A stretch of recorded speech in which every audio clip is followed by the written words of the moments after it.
بسم اللہ الرحمن الرحیم۔ السلام علیکم ورحمۃ اللہ وبرکاتہ۔ عذاب جہنم کی شدت و ہولناکی حضرت نعمان بن بشیر رضی اللہ تعالی عنہما سے روایت ہے کہ حضور رحمت عالم صلی اللہ علیہ وسلم نے فرمایا، ان اہون اہل النار عذابا من لہ نعلان و شرکان من نار یغلی منہما دماغہ كما يغلي المرجل ما يرى أن أحدا أشد منه عذابا وإنه لأهونهم عذابا۔ بلا شبہ دوزخ میں سب سے ہلکا عذاب اس شخص کو ہوگا جسے آگ کی دو جوتیاں تسموں سمیت پہنائی جائیں گی، جس کی وجہ سے اس کا دماغ ایسے کھلتا ہوگا جیسے دیگچہ یعنی ہنڈیا میں پانی کھلتا ہے۔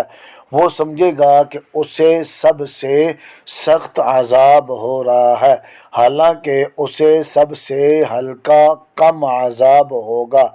اس حدیث سے مبارک سے معلوم ہوا کہ جہنمیوں کے عذاب میں فرق ہوگا۔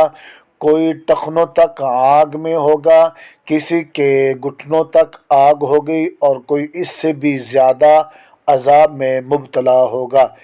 اس لیے کہ کفار کی بھی کئی اقسام ہیں، کوئی صرف کافر ہے، کوئی کافر ہونے کے ساتھ ساتھ سرکش، تخریب کار اور دہشت گرد بھی ہے۔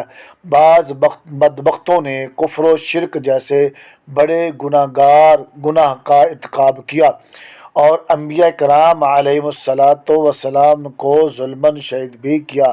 اس حدیث مبارک کے پیش نظر ہمیں جہنم میں لے جانے والے ہر قسم کے افکار، نظریات، اقوال اور افعال سے مکمل پرہیز کرنا چاہیے۔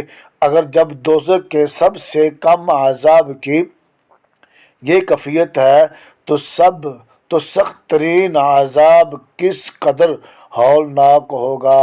اللہ رب العالمین کی پاک بارگاہ میں دعا ہے کہ ہمیں جہنم کے دردناک اور سخت اور ہولناکیوں اور عذاب سے ہمیں بچائے اور نیک کام کرنے کی